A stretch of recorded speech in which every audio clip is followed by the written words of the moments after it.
अस्सलामुअलैकुम व्यूअर्स, उम्मीद आप सब लोग खैरियत से होंगे। नाज़रीन, आज की वीडियो में हम लोग डिस्कस करने जा रहे हैं कि आज कल के दौर में बेटर इन्वेस्टमेंट क्या है। डॉलर करेंसी लेके रखना ठीक है या कि प्लॉट या प्रॉपर्टी लेके रखना ठीक है, किस में ज़्यादा फ़ायदा है। क्योंकि इकॉनमी इतनी स्टेबल नहीं है और इकॉनमी जब इस तरह से डगमगा रही हो तो फिर बंदे को ये फ़िक्र पड़ती है कि यार जो मैंने इन्वेस्टमेंट की हुई है प्लॉट के अंदर, किसी भी फ्लैट के अंदर, शॉप के अंदर या कोई भी कमर्शियल या रेजिडेंशियल प्रॉपर्टी है, तो वो मेरी इन्वेस्टमेंट ही ना डूब जाए।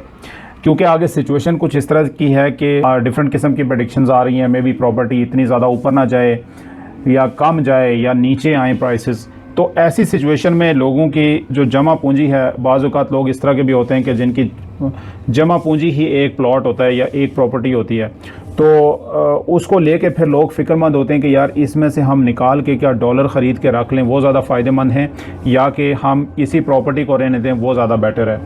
अच्छा, यहाँ पे एक सवाल पैदा होता है कि डॉलर वर्सेस प्रॉपर्टी के ऊपर ही मैं ये वीडियो क्यों कर रहा हूँ। मैं कोई और करेंसी भी ले सकता था या मैं बेसिकली ये वीडियो करने का मकसद क्या है। ये वीडियो करने का मकसद ये है कि पिछले तकरीबन आप 2-2.5 महीने से अगर देख लें तो डॉलर ने अचानक से ऐसी उड़ान भरी है कि अराउंड 178 या 180 पे था, तो अभी 210 के आसपास चल रहा है। यानी कल इसका रेट तकरीबन 208 या इस तरह कुछ था। तो यानी थोड़े अरसे में आप ये कह लें कि 60 दिनों में तकरीबन इसके 30 रुपए के आसपास इसका रेट बढ़ा है, जो कि एक बहुत बड़ा जंप है। डॉलर के इस जंप को लेके काफ़ी सारे लोग ये समझने लगे हैं कि प्रॉपर्टी से बेहतर है कि डॉलर में हम इन्वेस्ट करें तो डॉलर से हमें इमीडिएटली रिटर्न आ जाएगा, प्रॉफिट हो जाएगा। ये रीज़न है कि मैं ये वीडियो बना रहा हूँ और लोगों को ये मैं बताना चाह रहा हूँ कि आप कहीं डी ट्रैक ना हो जाएं। हम जो अभी डिस्कस करने जा रहे हैं उससे हमें ये पता चलेगा कि हमें अपनी इन्वेस्टमेंट सेफ रखने के लिए क्या हमें बेटर है कि हम डॉलर के अंदर ही लगाएं, करेंसी के अंदर ही लगाएं, या कि प्रॉपर्टी में रहने दें। फ़ायदा किस में है। क्योंकि ये एक बड़ी फेमस सेइंग है कि अगर आप गरीब पैदा होते हैं तो इसमें आपका कसूर नहीं है, लेकिन आप मरते अगर गरीब हैं तो इसमें आपका कसूर है। मतलब ये है कि आपकी जो इन्वेस्टमेंट है, आपका ये फ़र्ज़ बनता है कि उस इन्वेस्टमेंट को आप अच्छी जगह लगाएं ताकि आपको कम टाइम में अच्छा रिटर्न आए। मैं जो भी आपको एस्टिमेट्स या अपनी प्रेडिक्शंस वगैरह दूंगा, ये एक स्टेबल इकॉनमी के लिए हैं, ये जंप के लिए नहीं है। लेट्स से जिस तरह से डॉलर का जंप अभी लगा है, ये वाला जो जंप इस तरह का होता है कि बाज़ औक़ात कोई ऐसा प्लॉट भी आ जाता है, कोई ऐसी प्रॉपर्टी होती है कि आपको पता होता है कि यार अगर हम इसको ख़रीद लेंगे तो हमें बहुत कम टाइम में बहुत ज़्यादा फ़ायदा हो जाएगा। लेकिन वो वाला जो फ़ायदा होता है, ऐसे जो चांसेस होते हैं वो सिर्फ़ शायद अफरीदी के छक्के की तरह होते हैं। अगर लग गया तो अच्छी बात है, नहीं लगा तो बस नहीं लगा, फिर ज़ीरो पे आउट हो गए। तो मतलब ये जितनी भी मैं चीज़ कर रहा हूँ, ये एक स्टेबल इकॉनमी के लिए कर रहा हूँ।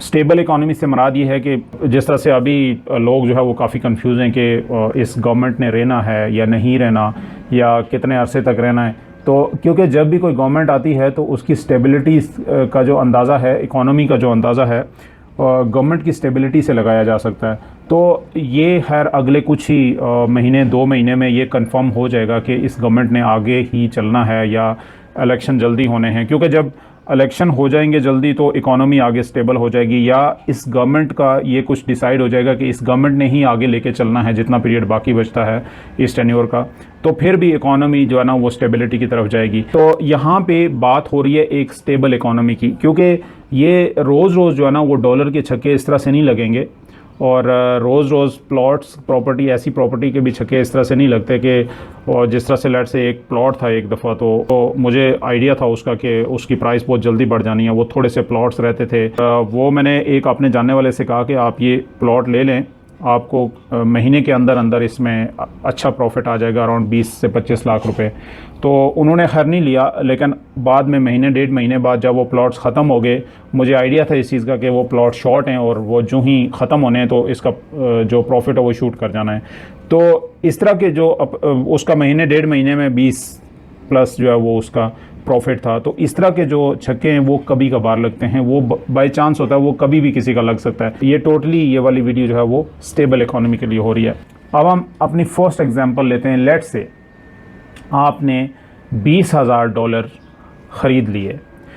डॉलर्स में आप इन्वेस्टमेंट कर रहे हैं तो $20,000 आपको लेट से मिले, एक अप्रॉक्सीमेटली रेट में दे रहा हूँ कि 210 रुपये पर डॉलर आपको मिला, और ये आपके पाक रुपीज़ में बन गए 42 लाख। आपने इसको होल्ड किया 6 मंथ्स के लिए, और 6 मंथ्स के बाद आपने इसको बेचा 220 रुपये का। अब यहाँ पे आपने ये नहीं सोचना कि 60 दिन के अंदर 30 रुपये डॉलर का रेट बढ़ गया तो आप 6 महीने के अंदर 10 रुपये डॉलर का रेट बढ़ा रहे हैं।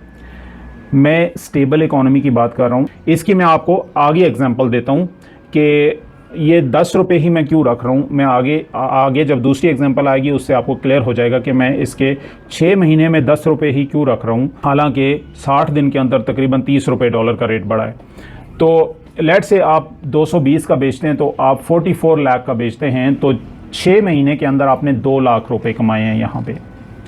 On the other hand, let say आज आप ख़रीद लेते हैं, डॉलर में इन्वेस्टमेंट करते हैं और $20,000 ख़रीद लेते हैं 210 के हिसाब से, और आप उसको 6 महीने की बजाय 12 महीने होल्ड रखते हैं, तो लेट से उसका रेट 210 से 230 पे चला गया, और फिर जब 230 पे आप बेचेंगे 1 साल बाद तो आपको टोटल जो आपकी अमाउंट वापस आएगी वो 46 लाख होगी, और उसमें जो प्रॉफिट होगा वो 4 लाख का होगा। यानी 1 साल में आपको 4 लाख का प्रॉफिट है। ये वाली जो अमाउंट है 42 लाख, ये तकरीबन अप्रॉक्सीमेटली एक प्लॉट की अमाउंट है 5 मरले की, थोड़ा बहुत प्लस माइनस करके, इसलिए मैंने ये वाली अमाउंट रखी है। तो ये आपको 4 लाख बच गए 12 महीने के।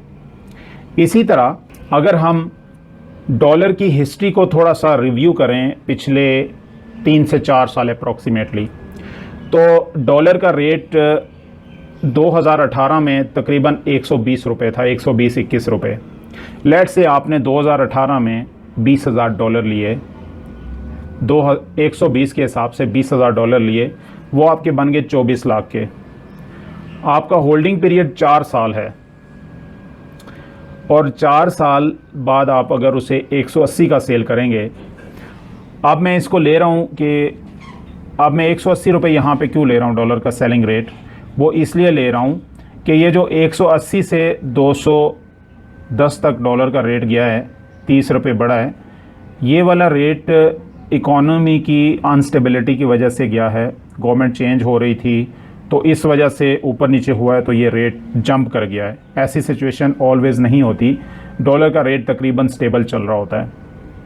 तो मैं इसको 180 रेट रखूँगा, और 4 साल बाद आप जब बेचते हैं तो आपको 36 लाख मिलते हैं, इसका 12 लाख रुपए प्रॉफिट होता है 4 साल में।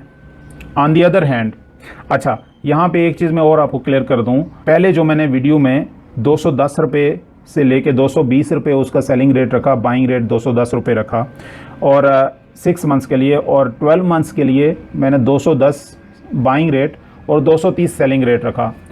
ये 6 महीने में 10 रुपये इंक्रीज़ किया और 12 महीने में 20 रुपये इंक्रीज़ किया, जो कि अपनी तरफ से मैंने एक अच्छा रेट इंक्रीज़ किया है। तो अगर मैंने ये रेट क्यों रखा है, ये रेट रखने की वजह ये है कि आप देख लें कि 2018 में डॉलर का रेट 120 रुपये था, 121 रुपये था। आज 2022 में देखा जाए तो डॉलर का रेट है 210 रुपये, लेकिन इस गवर्नमेंट से पहले अगर देखा जाए तो इस डॉलर का रेट था 180, 179, 180 था। अच्छा, 2018 से लेके 2022 तक ये तकरीबन 3 से 4 साल बनते हैं। इसमें अगर डॉलर का रेट बिटवीन 50 to 60 रुपीज़ बढ़ता है एक स्टेबल इकोनॉमी में, तो इससे आप अंदाज़ा लगा सकते हैं कि आपकी इन्वेस्टमेंट कहाँ पे बेहतर रहती है। तो अगर 4 साल के अंदर एक स्टेबल इकोनॉमी में बिटवीन 50 to 60 रुपीज़ बढ़ता है एक स्टेबल इकोनॉमी में, तो ऑब्वियसली आप अगर उसमें इन्वेस्टमेंट करेंगे तो उसी रेट से आपको प्रॉफिट मिलना है, उससे ज़्यादा नहीं होना।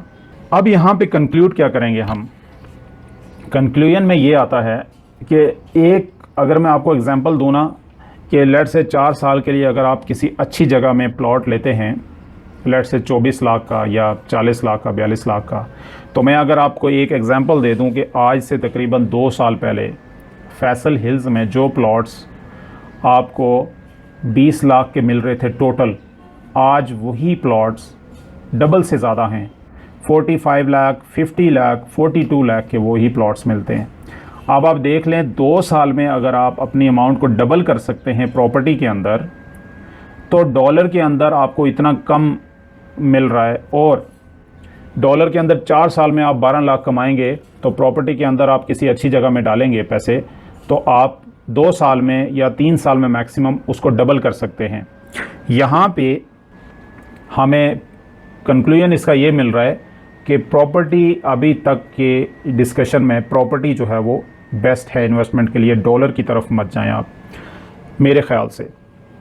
उसकी कुछ और रीज़न्स भी मैं आपको बता देता हूँ कि मैं क्या समझता हूँ कि डॉलर को ख़रीदना वैसे भी अनएथिकल है, ये एथिकल नहीं है। उसकी वजह यह है कि डॉलर को प्रॉफिट के लिए होल्ड करने के लिए ख़रीदना लीगल नहीं है।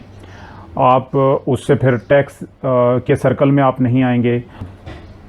एक तो डॉलर को ख़रीदना रिस्की होता है, मतलब करेंसी किसी भी वक्त नीचे जा सकती है, और दूसरा ये है कि इसको होल्ड करना, डॉलर को ख़रीद के प्रॉफिट के लिए होल्ड करना, स्टॉक करना जो है वो लीगल नहीं है।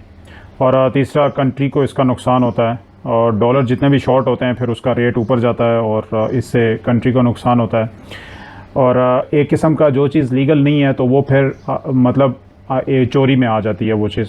तो इन पॉइंट्स को भी अगर देखा जाए तो डॉलर ख़रीदना ठीक नहीं है। और जो इसका प्राइम ऑब्जेक्टिव है कि आप इसको अगर प्रॉफिट के लिए ख़रीदेंगे, तो प्रॉफिट भी आपके सामने है कि प्रॉपर्टी में ज़्यादा प्रॉफिट हो रहा है एज़ कम्पेयर टू डॉलर, अगर आप डॉलर में इन्वेस्टमेंट करेंगे तो नाज़रीन, इसी तरह की इन्फॉर्मेटिव वीडियोज़ के लिए हमारे चैनल को सब्सक्राइब कर लीजिएगा, बेल आइकन पर क्लिक कर लीजिएगा, और इस वीडियो को अपने फैमिली फ्रेंड्स के साथ ज़रूर शेयर कीजिएगा ताकि वो भी इससे फ़ायदा उठा सकें। नेक्स्ट वीडियो तक अपना बहुत सारा ख्याल रखिएगा। Thank you very much.